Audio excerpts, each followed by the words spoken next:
हाय दोस्तों, मैं एम के सिंह आई आनंद इंग्लिश क्लास की तरफ से आप सभी के समक्ष उपस्थित हो रहा हूं। सबसे पहले मैं आप सभी का स्वागत करता हूं और इस चैनल के माध्यम से लगता है कि कुछ चीज़ों को मैंने मिस किया है इन दिनों व्यस्तता की वजह से। कुछ आपके समक्ष आने में थोड़ा समय लगा, इसके लिए अफसोस है। कुछ कारण ऐसे हैं कि बहुत जगहों से शिक्षण क्षेत्र से जुड़ा हुआ हूँ और बिहार के लगभग जिलों में मैंने पढ़ाया है, लेकिन सबसे अधिक मैंने उत्तरी बिहार में पढ़ाया है। उत्तरी बिहार में एक जगह था मोतिहारी, जहाँ मैं बहुत दिनों तक पढ़ाया। लेकिन फिलहाल अब मैं वहाँ से भी दूर हूँ, अब मैं फ्री हूँ। अब कोशिश करूँगा कि मैं आपके इतने गैप को मैं भर पाऊँ, इतने लंबे समय तक आपसे दूर ना रह पाऊँ, आपके करीब रह पाऊँ। अब मैंने अपनी व्यस्तता को, बाहरी व्यस्तता को कुछ घटाया है। और जो मेरी उत्तरी बिहार में मोतिहारी एक जगह है जहाँ पर मैं प्रायः क्लास के लिए जाया करता था, अब वहाँ भी मेरे क्लास मैंने वहाँ पर छोड़ा है। अब इधर आपके समक्ष रेगुलर रहने के लिए। चलिए आइए, जैसा कि पिछली क्लास में हमने आप लोगों से चर्चा की थी आर्टिकल के बारे में। वहाँ पर चर्चा की गई थी आर्टिकल क्या है, आर्टिकल किसे कहते हैं। उसके बाद ये उसके डिफिनेशन आए कि आर्टिकल एडजेक्टिव का फॉर्म है या डिटरमाइनर का फॉर्म है। फिर इसको प्रूव्ड किया गया, पता चला हाँ बिल्कुल सही है। उसके बाद उसके काइंड्स के बारे में जानकारी दी गई। उस काइंड्स में जो टर्मोलॉजी आए, शब्दावली आए कि इनडेफिनिट और डेफिनिट, इसके आशय क्या होते हैं, इसके बारे में आप लोगों से चर्चा की गई। और उसके बाद अब जो बारी आ रही है हमारे सामने, वो बारी है क्या कि आर्टिकल के प्रयोग की दुनिया में चलते हैं। ढेर सारे प्रयोग हैं आर्टिकल के। आर्टिकल के बारे में बहुत सारा चीज़ कहा जाता है। जब बच्चों के बीच में मैं जाता हूँ आर्टिकल पढ़ाने के लिए, तो लड़के पहले से ये बताते हैं कि सर आर्टिकल मैं जानता हूँ। उन्हें ऐसा लगता है कि आर्टिकल मैं जानता हूँ, ये अंधा को आर्टिकल कहता है, बस इतना ही कह के वो बच जाते हैं। लेकिन सच्चाई ये नहीं है। जब आप कंपटीशन की दुनिया में आओगे तो वहाँ पर आर्टिकल एक महत्वपूर्ण रोल प्ले करता है। और इस चैप्टर के कोई बड़े बड़े कॉन्सेप्ट नहीं है, सिद्धांत नहीं है, मैकेनिज्म नहीं है जिसे हमें दिमाग में रखनी है। इस चैप्टर में कुछ टेक्निक है जिसे समझना चाहिए, जानना चाहिए। बहुत ऐसी चीज़ें होती हैं जिसकी जानकारी भी हमें होती है पहले से, लेकिन जब वो सामने आता था हम वहाँ पर तवज्जो नहीं दे पाते, अटेंशन नहीं दे पाते, जिसकी वजह से हमारी जानकारी रहते हुए भी उन चीज़ों से हम मरूम हो जाते हैं, वो चीज़ें हमसे छूट जाती हैं। ऐसी चीज़ों पर आप कैसे अलर्ट रहो, यही चीज़ बताने मैं आपके समक्ष आया हूँ। अब आर्टिकल के प्रयोग के बारे में आपके समक्ष अपने जानकारी को परोसने आया हूँ, आप उसे सुनो। हमें पहली कोशिश ये करनी है प्रयोग में कि हमारे पास पढ़ने के लिए 3 आर्टिकल है। यानी आर्टिकल के भाग 2 थे, लेकिन पढ़ाई हम 3 आर्टिकल करेंगे, क्योंकि इनडेफिनिट की श्रेणी में 2 आर्टिकल आते हैं, ए और एन, और डेफिनिट की श्रेणी में 1 आर्टिकल आते हैं, द। आप सभी से गुजारिश है कि जब भी आप आर्टिकल ए को पढ़ो तो केवल ए के बारे में सोचो। ऐसा नहीं सोचना चाहिए पढ़ रहे हैं आर्टिकल ए और दिमाग में आ गया यहाँ द आएगा तो क्या होगा। तो इससे क्या होगा कि आपका कॉन्सेप्ट कहीं क्लियर नहीं हो पाएगा, माथा में खिचड़ी पकने लगेगा आपका। अतः आप सभी से निवेदन है कि ऐसी गलती ना करें कि जब ए को पढ़ें तो वहाँ द के बारे में सोचें, या द को पढ़ें तो वहाँ ए के बारे में सोचें। चूंकि हमें तीनों आर्टिकल पढ़नी है, लेकिन बारी बारी से। अतः मेरा मानना है कि जब ए की बारी आए, ए के प्रयोग की बारी आए, तो केवल ए के बारे में सोचा जाए। ए से संबंधित जितनी भी जानकारियां आपके दिमाग में है या मेरे पास है, हम दोनों एक हो जाएं। उसके बाद बारी आएगी एन की, तो फिर एन के बारे में सोचा जाए, एन के बारे में चर्चा करेंगे, फिर वहाँ ए के बारे में नहीं करेंगे। फिर बारी आएगी द की, तो फिर द की चर्चा करेंगे। तो ये बारी बारी स्टेप बाय स्टेप अगर होता है तो आपको समझने में भी सहूलियत होगी और अब मुझे बताने में भी अच्छा लगेगा। चलिए, इसी के अंतर्गत आज आर्टिकल ए के प्रयोग के बारे में, जैसा एक प्रयोग तो आप बगैर पढ़े जानते हो, आप किसी के पास पढ़ो या ना पढ़ो, आपको आर्टिकल ए का एक प्रयोग आता है।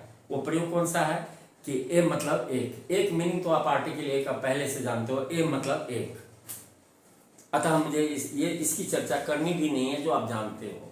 और ये भी सही है कि आप जो जानते हो वो सही है, ए मतलब एक होता है। लेकिन यहाँ पर आप गलत हो जाओगे कि हर जगह ए का मतलब केवल एक होता है, ये सही नहीं है। ए का अर्थ एक होता है, ये सही है, बिल्कुल सही है, लेकिन हर जगह ए का अर्थ केवल एक होता है ऐसा नहीं है। ए का प्रयोग और अर्थों में भी किया जा सकता है। तो और हम कितने अर्थों में कर सकते हैं, और वैसे ही पॉइंट को हम डील करेंगे जिसका संबंध कंपटीशन से होगा। पॉइंट तो ढेर सारे हैं, प्रयोग ढेर सारे हैं, और हमें ढेर सारे में नहीं जाना है, उन तथ्यों तक ही पहुंचनी है जिन तथ्यों से हमारा कंपटीशन निकल पाए। वैसी चीजों का डिस्कशन हम लोग करेंगे, क्योंकि आवश्यकता इसी की है, विद्वान बनने की आवश्यकता नहीं है। क्लियर? तो चलिए बढ़ते हैं। पहली जानकारी आपको आर्टिकल ए के प्रयोग के बारे में आ रहा है, और आप अपने दिमाग को अटेंटिव रखो, बिल्कुल चौकस रखो, और कुछ नहीं जानते हैं अंग्रेजी या नहीं जानते हैं ये कोई मैटर नहीं करता। मैटर ये करता है कि आप अपने ब्रेन पर तवज्जो दो और ब्रेन को इसके लिए तैयार कर लो कि आई कैन अंडरस्टैंड। सर आप बताओ कुछ भी, मैं समझ सकता हूँ, मैं समझ सकती हूँ। This is a great thing how to learn. ये सीखने का सबसे बहुत बड़ा तरीका है कि अपनी मानसिकता को उस लेवल पर लाकर आप रखो जहां पर इंसान किसी चीज को आसानी से समझ लेता है, सीख लेता है। और जब इस प्रक्रिया में दिमाग के लाओ तो कभी अपने अंदर भय नहीं आने दो, डर नहीं आने दो, अपने प्रतिभा पर शक मत करो, क्योंकि ऊपर वाले ने आपको घोर पोटेंशियल देकर भेजा है और आप ऐसा कर सकते हो। चलो अब शुरू होते हैं हम लोग। पहली जानकारी आ रही है आर्टिकल ए के प्रयोग के संदर्भ में, क्या तो सुना जाए। Article a can be used before proper noun in the sense of as. What does it mean in Hindi? I repeat it. Article A can be used before proper noun in the sense of as. What does it mean? अब आप शब्दावली को पकड़ते हैं, उसके अनुसार चलते हैं। Article A can be used before. Article A का प्रयोग किया जा सकता है। कहां किया जा सकता है? तो के पहले, बिफोर। तो किसके पहले किया जा सकता है? तो किसी प्रॉपर नाउन के पहले। इस तरह से सवाल करके अगर पॉइंट को अपने अंदर आने दोगे तो सवाल ही पॉइंट बन जाएगा, और सवाल से ही आप आंसर निकाल लोगे। आर्टिकल ए के प्रयोग के संदर्भ में पहली जानकारी आ रही है कि आर्टिकल ए का प्रयोग किया जा सकता है। तो आप सवाल करोगे सर कहाँ किया जा सकता है? तो जवाब आता है कि आर्टिकल ए का प्रयोग के पहले किया जा सकता है। इन्हें स्थान भी बता रहा पहले, तो किसके पहले किया जा सकता है? तो जवाब आता है कि किसी प्रॉपर नाउन के पहले किया जा सकता है। तो किस अर्थ में किया जा सकता है? तो जवाब आता है in the sense of age, के जैसा, के जैसी के अर्थ के लिए हम आर्टिकल ए का प्रयोग किसी प्रॉपर नाउन के पहले करेंगे। ये इस जो लिखा गया है पॉइंट, उस पॉइंट का हिंदी मीनिंग है। चलिए अब इसको हम लोग अपनी भाषा में डिफाइन करते हैं कि कहा क्या गया। कहा यह गया है कि आर्टिकल ए का प्रयोग हम किसी प्रॉपर नाउन के पहले करेंगे। पहले तो आप ये समझो, पहले ये बताओ हमें व्हाट इज प्रॉपर नाउन। ये प्रॉपर नाउन क्या होता है, समझते हो आप? बिल्कुल समझते हो। Proper noun is a naming word which started from capital letter. यानी किसी के नाम को हम प्रॉपर नाउन कहते हैं जिसकी शुरुआत किसी बड़े अक्षर से की जाती है। यानी किसी के नाम को हम प्रॉपर नाउन कहते हैं, चाहे वो नाम मेरा हो, चाहे वो नाम आपका हो, दुनिया में किसी का भी नाम है तो किसी के नाम को ही प्रॉपर नाउन कहते हैं। अब थोड़ी देर के लिए यहां पर दिमाग में आप सोचो, मैं दूसरी जानकारी आपको दे रहा हूं इस पॉइंट से हटकर, इसलिए कि इस पॉइंट को समझने के लिए वो जानकारी आपके लिए लाजमी है। क्या? आप हमेशा ये याद रखो, अगर आपका नाम है तो आप कौन सा नाउन हो? Proper noun. मेरा नाम है तो मैं कौन सा नाउन? Proper noun. या किसी का नाम है तो कौन सा नाउन है? Proper noun. तो आप पहले दिमाग में ये बात सेट होने दो कि किसी के नाम के पहले आर्टिकल ए का प्रयोग नहीं होता है। पहले तो ये बात दिमाग में आने दो।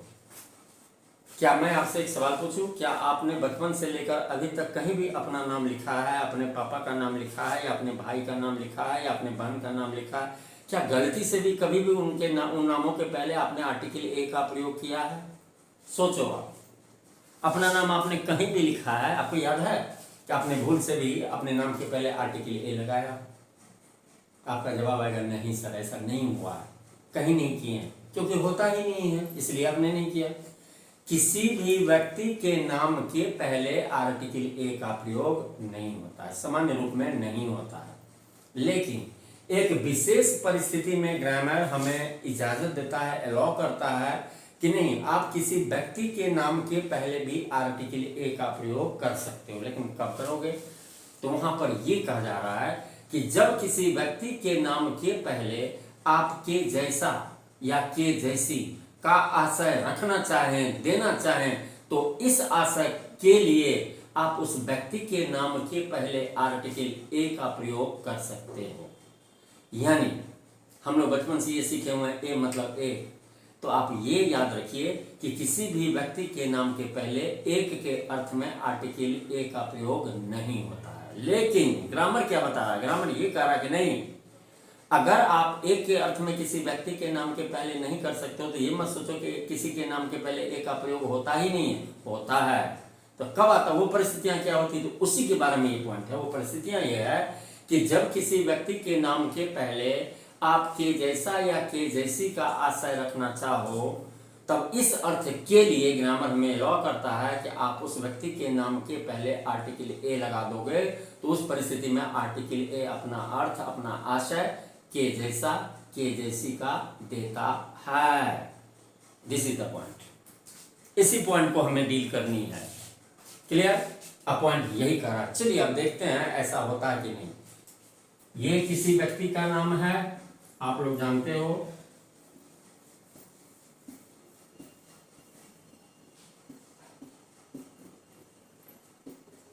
ये किसी व्यक्ति का नाम है, माधुरी दीक्षित किसी व्यक्ति का नाम है, किसी इंसान का नाम है या नहीं, है ना? चलिए, अब अगर किसी व्यक्ति के नाम के पहले आप आर्टिकल ए का प्रयोग करोगे तो इसका अर्थ क्या होगा? यही तो कह रहा पर तब इसका अर्थ एक होगा या के जैसा, के जैसी होगा। तो एक तो अभी बताया नहीं हो सकता, तो क्या हो सकता है? तो किसी व्यक्ति के नाम के पहले यदि आप आर्टिकल ए लाते हैं तो उसका आशय होगा के जैसा, के जैसी। तब हम इस सेंटेंस को पूरा करते हैं और इस तरह से लिख देते हैं, रानी इज ए माधुरी दीक्षित। सामान्य तौर पर अगर इस वाक्य को आप पहली बार पढ़ोगे तो आप हटाक से इसका अर्थ लगा दोगे, रानी एक माधुरी दीक्षित है। आप यही अर्थ लगाओगे अमूमन कि बहुत सामान्य क्वेश्चन है, बहुत सामान्य सेंटेंस है, सिंपल सेंटेंस है और इसका इजीली फाइंड कर सकते हैं कि रानी एक माधुरी दीक्षित है। चलो मैं आपके इस सोच के लिए ही लॉजिक देता हूं। सोचो पहले, जब आप कहोगे कि रानी एक माधुरी दीक्षित है, तो जब रानी ही माधुरी दीक्षित है तो माधुरी दीक्षित कौन है पता चलेगा। तो इस वाक्य का ये आशय नहीं है कि रानी एक माधुरी दीक्षित है, क्योंकि रानी कभी माधुरी दीक्षित नहीं हो सकती और माधुरी दीक्षित कभी रानी नहीं हो सकती। तो आप इसका मीनिंग क्या लगाओगे कि रानी माधुरी दीक्षित के जैसी है। यानी ये पॉइंट हमारा करा ग्रामर का, जब किसी व्यक्ति के नाम के पहले हम आर्टिकल ए का प्रयोग करते हैं तब आर्टिकल ए के जैसा, के जैसी का अर्थ देता है। अतः यहाँ पर एक अर्थ नहीं देंगे क्योंकि लॉजिकली वो सही नहीं हो पा रहा है। तो रानी माधुरी दीक्षित के जैसी है, इस ऐसा करने का क्या अर्थ हुआ कि इसका अर्थ ये हुआ कि आप माधुरी दीक्षित से मिले। जब आप माधुरी दीक्षित से मिले तो जैसा हाव भाव विचार व्यवहार आपने माधुरी दीक्षित में पाया था, जब आपकी मुलाकात रानी से हुई तब रानी में भी आपने वैसा ही हाव भाव विचार व्यवहार पाया। तब तो आप ऐसा बोले रानी माधुरी दीक्षित के जैसी है। Is it clear? छोटा छोटा चीज है, इन चीजों को दिमाग में आने दो। आप देखो, आपको अचंभा लगेगा क्योंकि आर्टिकल के बारे में जो कॉन्सेप्ट आप रखते हो, वह जानते हैं ए अंदर को आर्टिकल करते, इसमें कितना माथा लगाना नहीं। मैंने पहले पढ़ाने से पहले ये बात आपसे कहा कि ये थॉट नहीं है, कोई बड़ी थॉट नहीं है, टेक्निक है। दिमाग को इस बिंदु पर लाकर रखो कि इस तरह का प्रयोग भी आर्टिकल ए का होता है। हम अगर ऐसा लिखें, रोहन इज अ गांधी, क्या बोलेंगे इसको हिंदी में? रोहन एक गांधी है। बताओ, रोहन कभी गांधी हो सकता नहीं। तो इसका मीनिंग ये है ही नहीं कि रोहन एक गांधी है। इसका मीनिंग है कि रोहन गांधी के जैसा है। यही पॉइंट डील करा कि article A can B use before कोनो व्यक्ति के नाम इन द सेंस ऑफ के जैसा के जैसी। के जैसा के जैसी के अर्थ के लिए किसी व्यक्ति के नाम के पहले हम आर्टिकल ए का प्रयोग करते हैं। क्लियर? अब देखो, अब इस पॉइंट से सवाल कैसे किए गए हैं परीक्षा में, अब उसे मैं दिखाता हूं, अब पकड़ो इसे। ये रहा परीक्षा का सवाल। India needs Nehru once again to lead the country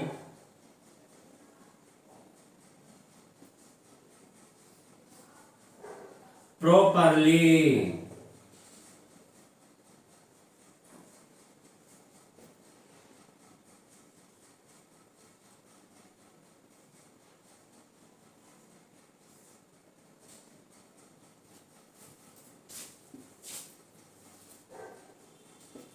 मैं स्लैश काट देता हूं उसमें।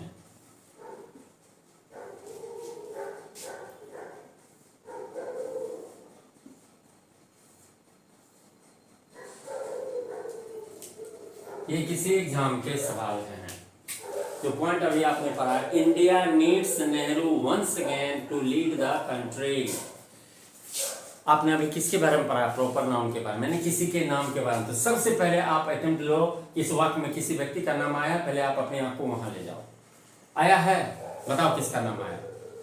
नेहरू का आया ना? नेहरू प्रॉपर नाउन है, किसी व्यक्ति का नाम है।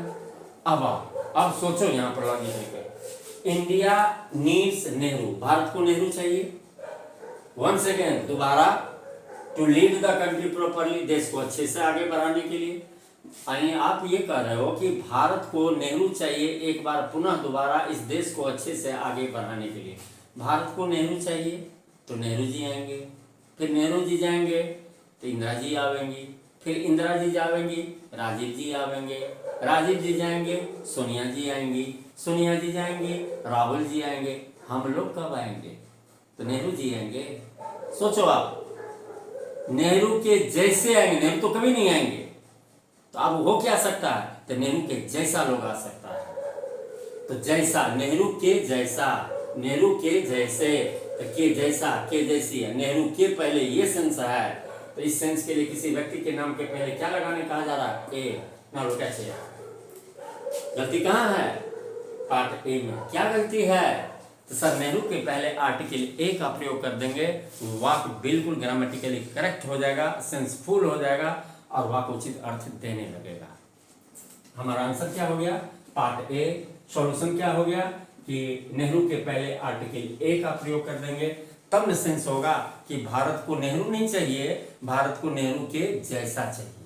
नेहरू क्यों नहीं चाहिए? नेहरू जी अब नहीं आएंगे, तो नेहरू के जैसे लोग आ सकते हैं लेकिन नेहरू जी नहीं आ सकते। के जैसे, तो के जैसे के अर्थ के लिए नेहरू के पहले ए लगाएंगे। इस तरह से अगर आप सिलसिलेवार ढंग से आर्टिकल को देखोगे तो आपको लगेगा बहुत सारी जानकारियां मेरे पास है और अच्छी जानकारी है, लेकिन जब आप टेक्निकली अगर उसे सजाओगे तो आपको लगेगा कि ये इम्प्रॉपर है, प्रॉपर नहीं है। और जब आप प्रॉपर वे में आ जाओगे तो उतनी जानकारी से आप अपनी भलाई कर लोगे, अच्छा कर लोगे। आज इस सेगमेंट के लिए इतना ही। आपके साथ में अगले एक सेगमेंट में मैं फिर आ रहा हूँ, फिर इसके आगे की जानकारी मैं आपको देने जा रहा हूँ। तब तक के लिए जय हिंद, जय भारत।